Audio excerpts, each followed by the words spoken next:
This isn't a movie script. This is the story of what happened at St. Jude's Presbyterian, one of the most exclusive hospitals in New York City. The woman you see is Elena Vance, 34 weeks pregnant, and wife of Julian Thorne, heir to the Thorne global empire. The shadow belonged to Seraphina Dubois, his mistress. What happened next in that 10,000-a-night maternity suite wasn't just an argument. It was an attack that left a baby fighting for his life. But the real story is the revenge. A revenge so cold and public, orchestrated by the baby's billionaire grandfather, Marcus Thorne, that it didn't just make the news, it rocked the entire city.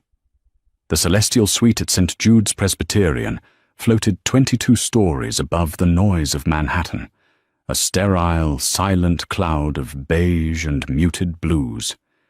It was designed to feel like a 5-star hotel, not a high-risk antepartum unit, but the faint, chemical smell of antiseptic and the persistent, steady beep, beep, beep of the fetal heart monitor betrayed the illusion.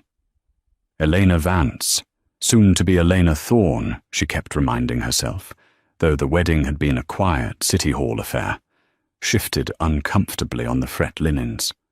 At 34 weeks, she felt less like a person and more like a vessel, and a fragile one at that. Dr. Evelyn Reed, a woman with a spine of steel and kind eyes, had diagnosed her with severe preeclampsia 2 days ago.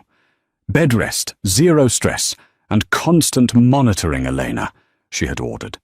We need to keep that blood pressure down and get this baby to at least 36 weeks. Zero stress was a bitter joke. Her husband, Julian Thorne, sat in a leather armchair by the window, not looking at the view, but at his phone.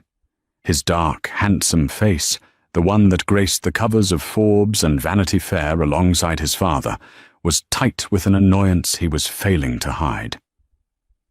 Julian? Elena's voice was soft, hesitant. He didn't look up. His thumb was flying across the screen. Dr. Reed said the pressure was a little better this morning. Maybe you should go home. Get some real sleep. You look exhausted. I'm fine, Elena. Just a situation at the office. The phone buzzed again, an insistent, angry vibration against the marble-side table. He'd forgotten to mute it. Elena didn't mean to look, but the name flashed on the screen in a stark, sans-serif font. Seraphina. Elena's blood, which she was trying so hard to keep calm, went cold, then hot. The monitor beside her bed reflected the surge, its rhythm accelerating. Beep, beep, beep, beep. Julian, who is that? He snatched the phone. I told you, it's the office. Seraphina Dubois. She's on the Paris acquisition team. She's difficult. He lied. He lied so easily. Elena knew exactly who Seraphina Dubois was. She wasn't just on the Paris team. She was a Parisian socialite, a model-turned-executive whose face was plastered across gossip sites, often next to Julian's at some gala or club opening Elena had been too tired to attend. The difficult situation had been going on for 6 months. Julian, please, Elena whispered, a tear she tracked down her temple. Not now. Please, I can't. The monitor shrieked. A nurse, a no-nonsense woman named Patricia, bustled in. Mrs. Vance, your pressure just spiked to 170 over 110. What's going on in here? She glared at Julian. Julian stood up, running a hand through his perfect hair. He looked trapped. I wasn't doing anything. She's just emotional. I need you to leave, Mr. Thorne, the nurse said, her voice flat. Now. You are a stressor. Julian's face flushed with indignation, the Thorne heir being dismissed by a nurse. But before he could argue, his phone buzzed again. He shot a look at Eleanor, a mixture of guilt and, terrifyingly, resentment. Fine, I have to go anyway. There's an emergency at the Apex Tower, A server's down. A major one? He leaned down, gave Elena a dry, automatic kiss on the forehead, and was gone. Elena was left with the nurse, the sound of the monitor, and the cold, terrifying certainty that her husband had just lied to go to his mistress. Nurse Patricia clucked her tongue, adjusting the magnesium drip. Men, she muttered. They think emergency means a server. They have no idea. Elena closed her eyes, trying to breathe, trying to calm her own body for the sake of the tiny, innocent life hiccuping inside her. She focused on the steady beep, beep, beep, trying to will it to slow down. An hour passed. The magnesium made her feel foggy and weak, her limbs heavy. Nurse Patricia had dimmed the lights and drawn the curtains, leaving Elena in a hazy twilight. The security guard hired by her father-in-law, Marcus Thorne, a man she had only met 5 times, each time a terrifyingly polite affair, was posted outside her door. She was safe. She was in a hospital. She must have dozed, because the next thing she knew, the door to her suite clicked open, then shut with a soft, expensive thud. "Patricia," Elena mumbled, her eyes heavy. "Is it time for my blood pressure check?" "No, darling." The voice was not Patricia's.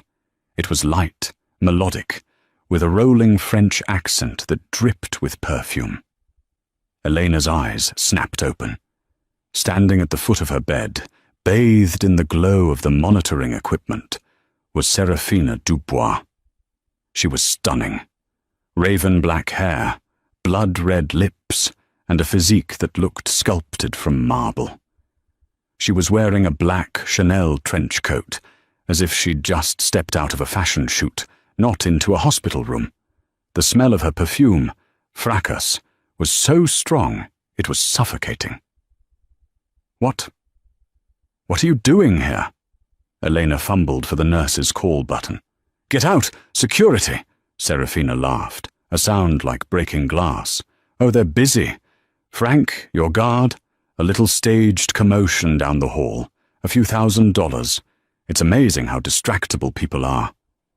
She took a step closer, her eyes, dark and predatory, scanning Elena from head to toe. They landed on the pronounced swell of her stomach. "So this is it," Seraphina said, her voice losing its melodic quality and turning flat, ugly. "This is the little parasite you're using to trap him." "Get out," Elena repeated, her voice shaking. She found the call button and jammed her thumb onto it. "He doesn't love you, you know," Seraphina continued, walking casually to the window, peering out at the city. "He finds you boring, pathetic, a safe choice." She turned back, a cruel smile playing on her lips. "He told me that last night, when he was in my bed. You're lying." But the denial was weak, hollow. "Am I?" Seraphina took another step, her smile widening.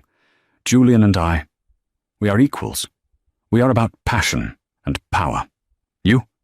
You are a chore, a duty. And this thing," she gestured to Eleanor's belly, "is just a complication, an anchor. And I'm here to cut the rope." "The nurses are coming," Eleanor said, her heart hammering so hard she thought her ribs would break. The monitor was screaming a solid, high-pitched "teet." "They'll be too late," Seraphina whispered. She was right beside the bed now, her face just inches from Eleanor's. The smell of her perfume was nauseating. "He's only with you because of that baby," she hissed. "Let's see how much he wants you when it's gone." Before Elena could even process the words, Seraphina acted. It wasn't a punch, it was something more calculated. She grabbed the heavy-duty IV pole, the one holding the magnesium drip and the saline, and with a guttural cry of "You will not take him from me," she rammed it, hard, into the side of Eleanor's bed. The impact was brutal, but Seraphina wasn't done. She yanked it back and swung again, this time aiming lower, directly at Elena's stomach. Elena screamed, twisting, curling into a fetal position to protect her child. The metal bar slammed into her side, missing her belly by inches, but connecting with her ribs with a sickening crack. But the motion was enough. The sudden, violent twist sent a lance of white-hot agony through her abdomen. It was a pain so total, so blinding, that it eclipsed everything else. It felt like she was being torn in two from the inside out. She looked down. Between her legs, the white fret linens were blooming with a stain of a horrifying, impossible, arterial red. The door to the suite burst open. Nurse Patricia was there, flanked by 2 security guards, the ones who were supposed to be outside. They saw Serafina, who was poised to strike again, her face a mask of primal rage. They saw Elena clutching her stomach. They saw the blood. Code Omega! Code Omega! Get Dr. Reed! Get her in here, now! Patricia bellowed, tackling Serafina at the waist. Elena's world dissolved into a pinprick of sound. The last thing she heard before the blackness took her was Serafina, struggling against the guards, still screaming, "He's mine! Do you hear me? He's mine!" The hallway outside the celestial suite erupted. Code Omega was St. Jude's internal signal for a catastrophic obstetric emergency.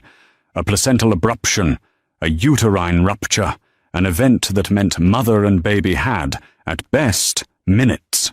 Dr. Evelyn Reed was halfway down the hall when the call came, her heart leaping into her throat. She sprinted, her sensible shoes squeaking on the polished floor, bursting into the room to a scene of nightmarish chaos. Nurse Patricia and a guard were pinning a hysterical, beautifully dressed woman against the wall. But Dr. Reed only had eyes for the bed. Elena was unconscious, her face a pale, waxy mask, and the blood. There was so much blood. The fetal monitor was emitting a long, flat, single tone. The baby's heart had stopped. Abruption, full abruption. Get her to OR 3, now! Dr. Reed yelled, hitting the button on the bed to unlock the wheels. Get me ONEG, 10 units. And page Dr. Hassan. Get the NICU team on standby. Tell them it's a crash and grab, no heartbeat. They were moving, a phalanx of blue scrubs rolling the bed at a run, down the hall, into the high-speed service elevator. Dr. Reed was on the bed with Elena, her hand jammed deep into Elena's abdomen, trying to find the baby, trying to push its head away from the hemorrhaging placenta, a futile, desperate act. Julian Thorne arrived just as they were slamming through the double doors to the surgical wing. He'd been in the parking garage, his argument with Serafina on the phone. "What do you mean you're at the hospital?" Cut short by the hospital's frantic page. "What's happening?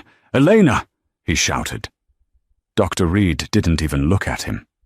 "Your wife is hemorrhaging, and your baby is dying, Mr. Thorne. Get out of my way." The door swung shut, leaving Julian alone in the hallway, the smell of his wife's blood and Serafina's perfume commingling in his senses. He leaned against the wall, his head spinning.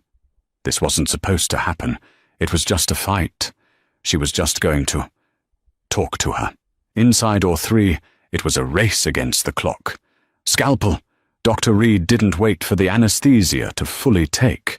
This was a slash C-section, brutal and necessary. She made a single vertical incision, cutting through skin, fat, and fascia. Blood welled up instantly, dark and thick. Suction. More suction. "She's bleeding out. I can't see." A nurse was bagging Eleanor, forcing air into her lungs. Another was pushing blood products into a high-flow infuser. "I'm in," Dr. Reed said, her hands diving into the uterine cavity. The placenta had torn completely away from the uterine wall. It was a total abruption. She pushed it aside, and her fingers brushed a tiny, still foot. She pulled. At 7:14 p.m., exactly 8 minutes after the Code Omega was called, Leo Vance Thorne was born. He was silent, and he was blue. Not the healthy, screaming pink of a newborn, but a pale, translucent, horrifying blue. He was limp, lifeless. "No Apgar, no respiration. Start the clock," Dr. Reed said, her voice grim, as she cut the cord and handed the tiny 2-pound body to the waiting NICU team. They whisked him away to an adjoining resuscitation bay without a word, a grim, practiced ballet. Dr. Reed turned her full attention back to Eleanor. The uterus, now empty, was failing to contract. It was a boggy, useless muscle, hemorrhaging from the spot where the placenta had ripped free. "She's in DIC," the anesthesiologist said, his voice tense. "Her blood isn't clotting. At all." "More FFP! More platelets!" Dr. Reed yelled, her hands deep inside her patient, manually massaging the uterus, trying to force it to clamp down. "Come on, Elena. Don't do this." For 20 minutes they fought. They pumped 18 units of blood and plasma into Elena, nearly twice her body's total volume. Finally, with a Barclay balloon and a web of desperate, frantic sutures, the bleeding slowed. Then, finally, it stopped. "She's stable," Dr. Reed breathed, stepping back, her blue scrubs soaked through with a blood that was not her own. "But she's not out of the woods. Move her to the surgical ICU, 1-to-1 nursing, and God help us when she wakes up."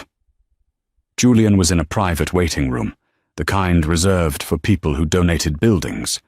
He had been mechanically drinking bitter coffee from a styrofoam cup for 2 hours when Dr. Reed entered.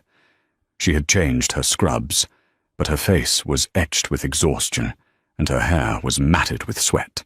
"Dr. Reed, my wife, my son." Dr. Reed sat down, her posture rigid. She did not sugarcoat. "Elena is alive. She's in the SICU. She lost a catastrophic amount of blood and sustained 2 broken ribs. We had to perform an emergency C-section and later a hysterectomy to save her life. She will never be able to carry another child." Julian processed the words. Hysterectomy. No more children. No more heirs. A flash of inconvenience passed through his mind, and he hated himself for it. "And the baby?" he whispered. "We resuscitated him. His name is Leo, according to the chart you both filled out." "Leo?" "Yes, is he?" "He was without oxygen for at least 6 minutes, Mr. Thorne. 6 minutes. His APGAR score was 0 at 1 minute and 2 at 5 minutes. He's in the NICU on a cooling blanket, which we hope will minimize the brain damage. He is suffering from severe hypoxic ischemic encephalopathy. He is intubated, and he is having seizures. To be perfectly, brutally clear, your son may not survive the night, and if he does, he will likely be severely compromised. Severely compromised." The words hung in the sterile air. Julian's carefully constructed world, the wife, the heir, the mistress, had just been obliterated. This was Seraphina's fault. This was all her fault. Before he could even formulate a response, the door to the waiting room opened. It wasn't a doctor. It was Marcus Thorne. He was not a tall man, but he filled the room, sucking all the oxygen out of it. He was in his late 60s, impeccably dressed in a dark Tom Ford suit, his silver hair perfectly combed. He looked as though he had just stepped out of a board meeting, not rushed to a hospital. His eyes, a pale, icy blue, were his most famous feature. They were currently fixed on his son. He didn't speak. He simply stood there, radiating a cold, nuclear fury. "Father," Julian said, his voice cracking. He stood up. A son called before the headmaster. It's terrible. Elena. The baby." Marcus raised one hand, and Julian stopped talking, mid-sentence. "I have spoken to Dr. Reed," Marcus said. His voice was quiet, preternaturally calm. "I have spoken to the head of hospital security, and I have seen the preliminary police report. They are holding a woman named Seraphina Dubois." Julian flinched, a small, guilty movement. Marcus saw it. His eyes narrowed. I see. Father, I swear I had no idea she would. I told her it was over. She was hysterical. I came here as soon as— You will be silent, Marcus said. It wasn't a request. You will not speak to the police. You will not speak to the hospital staff. You will not go near Elena's room. You will not go near the NICU. You will go to the penthouse, and you will wait for me. But Elena— My son. You have no son, Marcus said, the words so cold they burned. Not until I say you do. You have a wife you betrayed and a child you allowed to be attacked. You are a liability, Julian. And I will now proceed to manage that liability.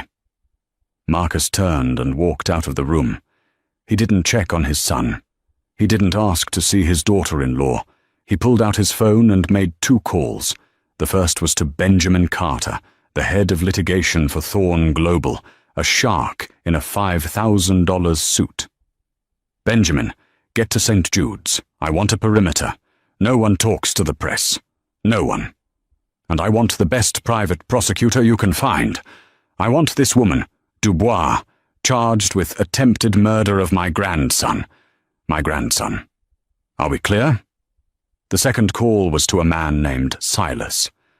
Silas didn't have a last name, or at least not one that Marcus ever used. He was the head of Marcus's private security, a team of ex-Mossad and ex-MI6 agents who handled problems Thorn Global couldn't put on paper. Silas, Marcus said, stepping into his waiting Bentley. I have a situation. A woman named Serafina Dubois. I don't want to know what she had for breakfast. I want to know everything. I want to know her mother's maiden name, her first pet, every bank account, every text message, every secret she has ever had. I want her life taken apart, piece by piece, by morning. And I want the same done for my son. The driver shut the door, and the car pulled silently away into the night, leaving Julian Thorne alone in the fluorescent-lit hallway, a ghost in his own tragedy. Serafina Dubois sat in a cold, white interrogation room at the 19th precinct. The Chanel coat was gone, replaced by paper scrubs. The handcuffs had chafed her wrists. Her makeup was a tear-streaked ruin. Detective Maria Sanchez, a 20-year veteran who had seen everything, slid a cup of lukewarm coffee across the table. "My lawyer," Serafina said, her voice hoarse. "I'm not saying anything until I see Rick Kaplan." Rick Kaplan was a high-priced celebrity lawyer known for getting actors out of DUIs. "He's on his way, sweetheart," Sanchez said, leaning back. "But you might want to talk to me first, because right now you're looking at aggravated assault, reckless endangerment. And if that baby dies and he's circling the drain, you're looking at murder too, maybe murder 1, since you planned it." "It was a crime of passion," Serafina shrieked, the facade cracking. "He loves me. She's the one who trapped him. She's a gold digger. I just snapped." Sanchez just stared. "You snapped. You snapped right past hospital security into a secure maternity ward and beat a pregnant woman with an IV pole. Save it for the jury." While Serafina was spinning her scorned woman narrative, Silas was 30 floors up in a secure data center at the Thorn Global Apex Tower. He and his team were not detectives. They were digital executioners. They didn't need warrants. By 3 a.m., they had Serafina's entire life on a dozen screens. By 4 a.m., Silas was standing in Marcus Thorne's penthouse study. The room was dark, save for a single lamp on the desk. Julian was nowhere to be seen, likely banished to a guest room. Marcus was sipping a Macallan 25, his face unreadable. "Report," Marcus said. Silas placed a slim tablet on the desk. "She is not who she appears to be, sir." "I gathered. Her name is not Serafina Dubois. That's an identity she fabricated 5 years ago. built on a distant cousin's name. Her real name is Sophie Durocher. Marcus's hand, the one holding the whiskey, paused. He knew that name. Durocher. Jean-Pierre Durocher. His daughter, Silas confirmed. 20 years ago, Jean-Pierre Durocher had been the head of Thorn Global's European operations in Paris. He had been Marcus's right-hand man until Marcus discovered he had been running a shadow ledger, siphoning millions into a private account. Marcus hadn't just fired him. He'd had him prosecuted, bankrupted, and utterly destroyed. Durocher had died of a heart attack a year later, penniless and in disgrace. She was 15, Silas continued, swiping on the tablet. She and her mother were left with nothing. She's been planning this for years. Planning what? Marcus asked, his voice now a razor's edge. To seduce my idiotic son. That was just the entry point, sir. This wasn't about love. It was about revenge. For the last 6 months, Serafina has been feeding proprietary data from Julian's laptop to a competitor. Silas swiped again. The blood drained from Marcus's face. Harrison Ventures, Marcus breathed. His mortal enemy, a rival firm run by a vulture capitalist named Daniel Harrison. He's been trying for a hostile takeover for a decade. She didn't just leak data, sir. She fed them our sealed bids for the new offshore wind contracts. She gave them our entire Q4 projection model. She's been poisoning the well, preparing for a short cell attack coordinated with Harrison. And Julian? He was a fool, sir, completely blinded. He gave her his top-level access codes. He put her on the Paris acquisition team himself, against HR's advice, so she could have access to the data rooms. So the attack on Eleanor wasn't just a fit of jealous rage, it was a calculation. Go on, Marcus said. We cross-referenced the server pings, the emergency at the tower tonight, the one that pulled Julian from the hospital. It was a fabrication. The alert was triggered from outside the system, using an algorithm that traced back to a shell corporation. A corporation owned by Sophie Durocher. Marcus stood up and walked to the window, looking down at the city he owned. He was silent for a full minute. Serafina. Sophie hadn't just snapped. She had intentionally lured Julian away from the hospital. She knew about Elena's high-risk status. Julian had complained about it to her. She went to that room, knowing an attack could trigger a medical crisis. It was an attempt to destabilize the family at the exact same time she was destabilizing the company. A two-pronged attack, a daughter's revenge. And what?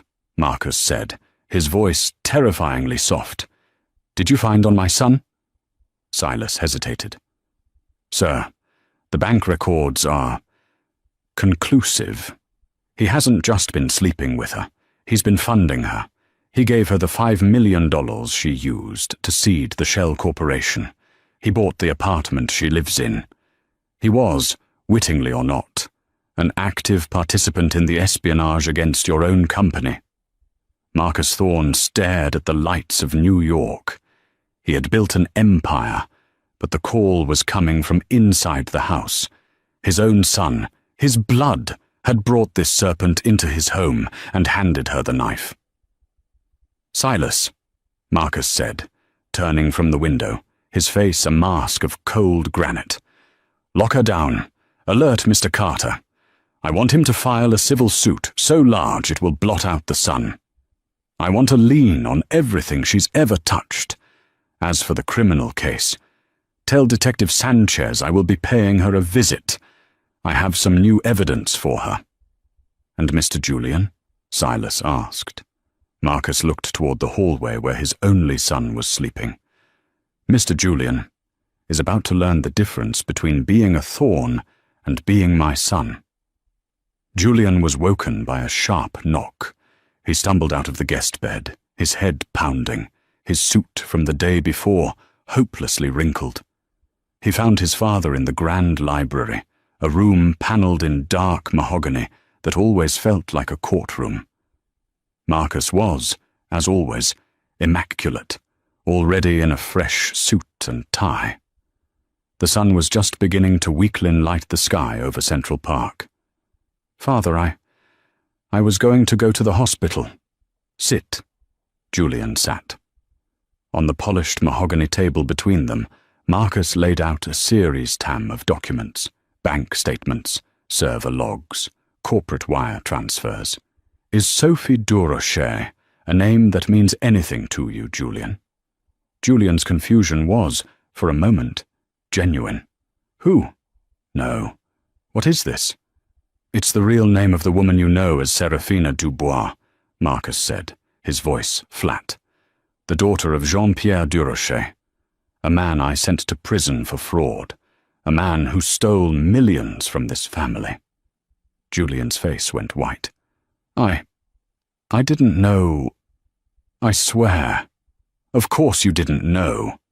Marcus slammed his hand on the table, the first crack in his icy composure. "You were too busy thinking with the wrong part of your anatomy to do 1 second of due diligence. You brought a viper into my house, into my company." She loved me," Julian stammered, a pathetic defense. Marcus let out a short bark of a laugh. It was the most terrifying sound Julian had ever heard. "Loved you? You were a tool, Julian, a means to an end. This was never about you. It was about me. She was destroying this company from the inside, using your access, funded by your allowance." He slid a bank statement across the table. A $5 million transfer from Julian's personal trust to a Cayman Islands holding company. "For her new fashion line, I believe you told the bank? This company, Julian, is the same one that's been funding the short sell attack with Daniel Harrison." Julian looked at the paper, his hands shaking. He was finished. He wasn't just an adulterer. He was a fool, a traitor. She tricked me," he whispered, tears of self-pity welling. "Father, you have to believe me. I love this company. I would never— I'll fix it. I'll talk to Harrison. I'll— "You will do nothing," Marcus interrupted, "because as of 5 a.m. this morning, you are nothing." Marcus produced another document. This one, Julian recognized. It was the Thorn Global Bylaws. "I have just spoken to the board," Marcus said. "I invoked Article 7, Section 4, the morality clause, and the clause pertaining to actions gravely detrimental to the company. You have been unanimously voted off the board, effective immediately. Your employment is terminated. Your corporate accounts are frozen. The keys to your company car are to be left on this table." Julian stared, uncomprehending. My job, Father, you can't." "I can, I have." Marcus slid a third set of papers over. "These are from my personal attorney, Benjamin Carter. You are being removed as a beneficiary of the primary Thorn family trust.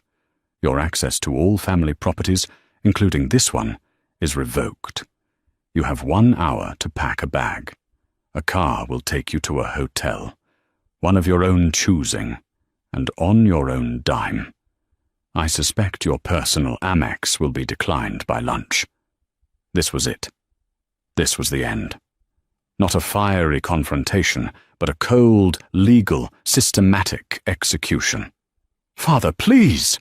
Julian fell to his knees. It was a grotesque, medieval gesture. "She attacked my wife. She attacked my son. I'm the victim here too." Marcus looked down at his kneeling son, and his face was not one of anger or even disappointment. It was one of pure, unadulterated disgust. "You are not a victim, Julian. You are a collaborator. You brought the enemy to the gates. Your wife? Elena. She is the victim. Your son, who is currently fighting for every breath in a plastic box, he is the victim. You are just a deep, profound, and expensive embarrassment."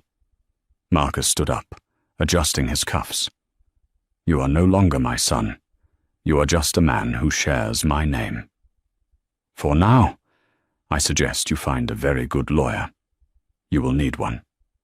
He walked out of the library, leaving Julian sobbing on the antique Persian rug, a billionaire reduced to a beggar in the space of 10 minutes. The news hit the city like a shockwave. New York Post, Thorne air-iced, Wall Street. Journal, Julian Thorne, ousted from board amid personal scandal. TMZ, Thorne Mistress, charged with attempted murder. The narrative was chaotic. Serafina, now publicly identified as Sophie Durocher, was a jilted lover. Julian was a disgraced husband. Elena was the tragic wife. Leo was the miracle baby, still in critical condition in the NICU. But Marcus Thorne was just getting started. This was only the appetizer. In her cell at Rikers Island, Sophie Durocher was frantic. Her celebrity lawyer, Rick Kaplan, was in full spin mode. "My client is the real victim," he shouted on the courthouse steps. "She was manipulated by the Thorne family. She is being scapegoated to cover up Julian Thorne's own financial crimes. She was pregnant with his child, and when she confronted him, his wife attacked her." It was a bold, insane lie. But it muddied the waters. It introduced doubt. Marcus watched Kaplan's press conference on the TV in his office. He took a sip of tea. "He's good," he murmured to Benjamin Carter. "He's a cockroach," Carter replied. "Sir, they've filed a civil suit against us for $100 million. Defamation, emotional distress, and they're subpoenaing Julian." "Excellent," Marcus said, a faint smile touching his lips. "Sir, this is what I wanted. She's cornered, and a cornered animal is predictable. She's overplaying her hand. She thinks this is a public relations battle. She doesn't realize this is a war she has already lost." Marcus's plan was not to win in court. That would take years. That was private. He wanted a public execution. "The heart of the city gala," Marcus said, looking at his calendar. "It's in 3 weeks, at the Met." "We should cancel it, sir," Carter advised. "The optics—" "We are not cancelling it. We are moving it up to next Tuesday. And you are going to make sure that Sophie Durocher's legal team receives a leak." "A leak of what?" "Financial documents from Thorne Global. Documents that seemed to prove Julian was the one embezzling, and that he was wiring the money to an offshore account in Eleanor's name." Carter's eyes widened. "Sir, those are falsified. That's entrapment." "It's a trap," Marcus corrected. "Kaplan and Durocher are so eager to prove Julian is the bad guy, they won't vet them. They won't have time.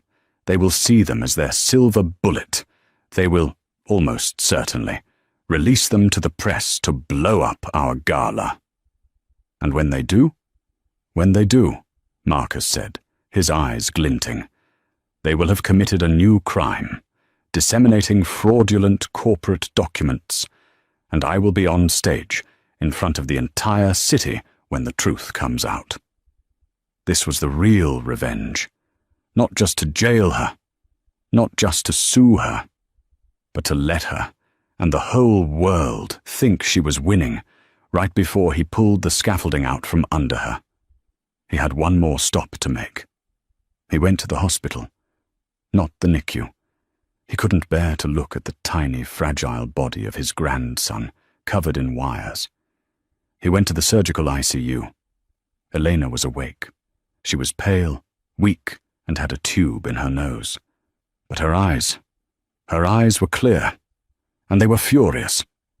"Mr. Thorne," she said, her voice a rasp. He sat beside her bed. He did not offer platitudes. "Elena, you have been wronged by my son, and by that woman, my baby," she whispered, a tear rolling down her cheek. "They won't let me see my baby." "He is alive," Marcus said. "He is fighting, and I am fighting for him. For you." He leaned in. "Next Tuesday is the heart of the city gala. It is the most important night of the year for this company. The press will be there. The entire city will be watching. I am asking you to be there, by my side." Elena looked horrified. "Be there? I can't even... I'm broken." "You are not broken," Marcus said, his voice surprisingly gentle. "You are forged. They see you as a victim, a tragic footnote. I want them to see you as the future. I am going to destroy the people who did this to you, Elena, and I want you to be there to watch them burn." A new light entered Elena's eyes. It wasn't forgiveness, it wasn't kindness, it was steel, the same steel that lived in Marcus. "Get Dr. Reed," Elena said. "Tell her I need a wheelchair, and tell her I need the best dress in New York." The Great Hall of the Metropolitan Museum of Art was a sea of black tie and diamonds. The heart of the City Gala, moved up with only a week's notice, was the only event that mattered in New York. The tension was palpable. The air crackled with gossip and the flash of 1,000 cameras. Where was Julian? Is the baby alive? Is Marcus Thorne's empire crumbling? Daniel Harrison, the CEO of Harrison Ventures, was there, holding court by the Temple of Denda, a smug look on his face. He thought he was at a funeral. Rick Kaplan and Sophie Durasher's legal team were also there, having been accidentally invited. They were clustered near the press pen, handing out packets of documents. The leak had worked. The New York Times and Wall Street Journal reporters were already looking at the bombshell documents, wires from Thorne Global, allegedly signed by Julian, to a shell company in Elena Vance's name. The narrative Kaplan was spinning was electric. This was a conspiracy between Marcus, Julian, and Elena all along. Sophie was the whistleblower, and they tried to silence her. The lights dimmed. Marcus Thorne walked onto the stage. A single spotlight hit him. The room fell silent. "Good evening," he said. "There has been a lot of speculation about my family, my company. Tonight I am here to provide clarity." He gestured to the side of the stage. A murmur went through the crowd as Eleanor Vance Thorne was wheeled out. She was in a wheelchair, yes, but she was not a victim. She was wearing a stunning, custom-made gown of ice blue silk. Her hair and makeup were flawless. She looked like an avenging queen, and her eyes were fixed on the crowd with terrifying resolve. She parked her chair right next to the podium. "My daughter-in-law, Elena," Marcus said, his voice ringing with pride. "The strongest woman I have ever known, and the mother of my grandson, Leo Thorne, who, I am happy to report, as of this morning, is breathing on his own." A wave of applause, genuine and relieved, swept the room. "But we are here tonight," Marcus continued, his voice hardening, "because of an act of profound evil, an act of personal and corporate terrorism." Rick Kaplan, in the back, scoffed, preparing his counter-move. "The press among you," Marcus said, "have just been handed documents by Mr. Rick Kaplan, documents that purport to show a conspiracy, that my daughter-in-law was somehow involved." Kaplan and his team smiled. This was it. "Let's put those documents up on the big screen, shall we?" Marcus said. The documents appeared on a massive screen above the stage.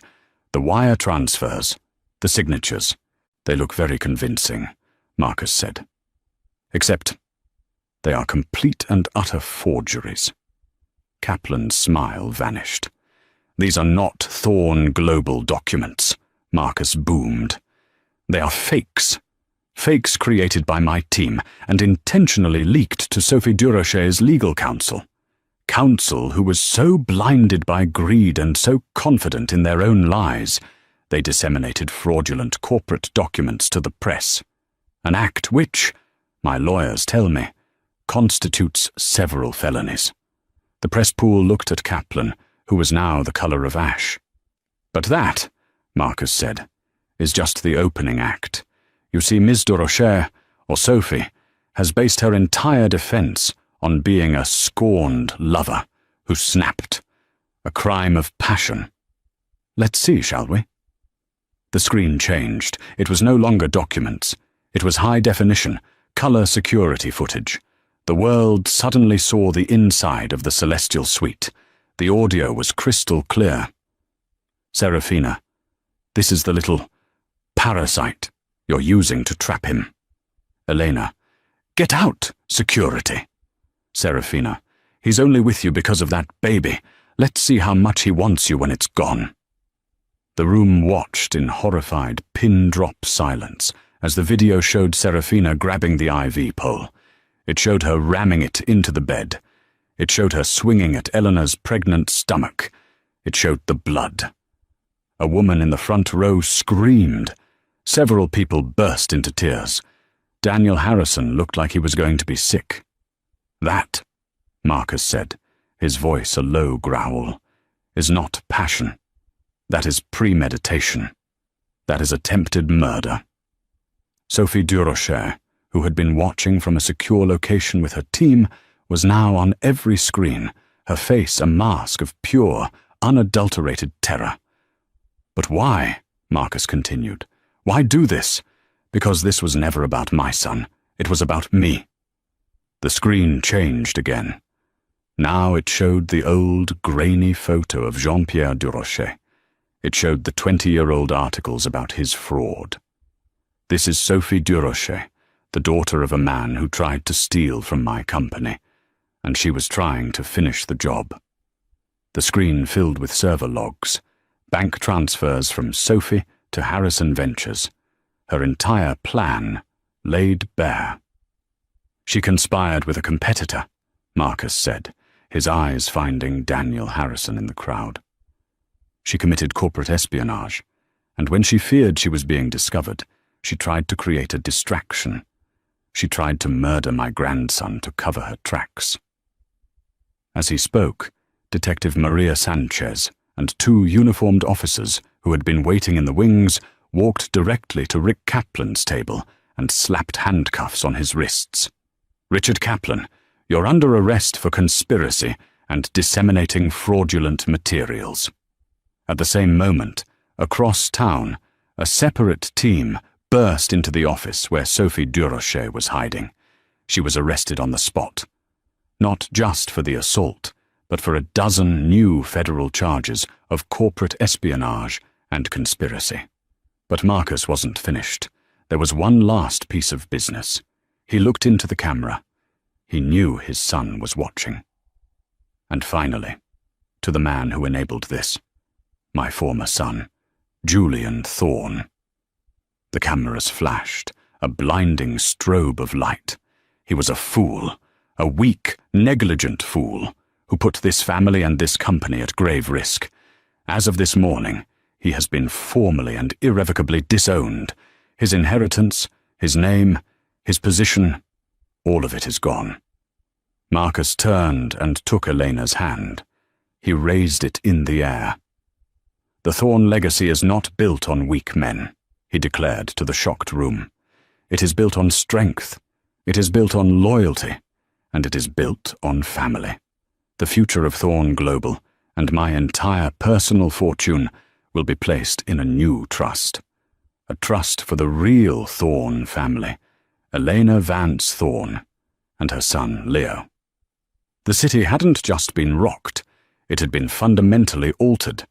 The king had not just defended his castle, he had burned his enemies, disowned his own blood, and crowned a new queen, all before the main course was served. 6 months later, New York was a different city. The name Sophie Durocher was a punchline, a cautionary tale. Facing an avalanche of evidence, the video, the financial trail, the testimony of Daniel Harrison, who turned state's evidence to save his own company. She took a plea. 25 years to life. She would be an old woman before she ever saw the outside of a prison again. Julian Thorne was a ghost. He had tried to sue for his inheritance. The case was laughed out of court in a single afternoon. Marcus Thorne's lawyers had produced a mountain of evidence of his gross negligence. The Post ran a grainy photo of him, overweight, badly dressed, loading luggage into a taxi outside a budget motel in Delaware. He had tried to sell his story, but no one cared about the story of a weak man who had lost. Thorne Global, on the other hand, was thriving. The stock had soared after the purge. Marcus had proven his leadership was absolute, but the real change was at the hospital. St. Jude's now featured the Leo Thorne Vance NICU, a state-of-the-art facility funded by a $100 million donation from the New Thorne Trust. Leo himself was a miracle. The cooling therapy and the relentless work of his doctors had worked. He was small, and he would need years of physical therapy, but he was whole. He had minimal brain damage. He was, as Dr. Reed called him, a little fighter.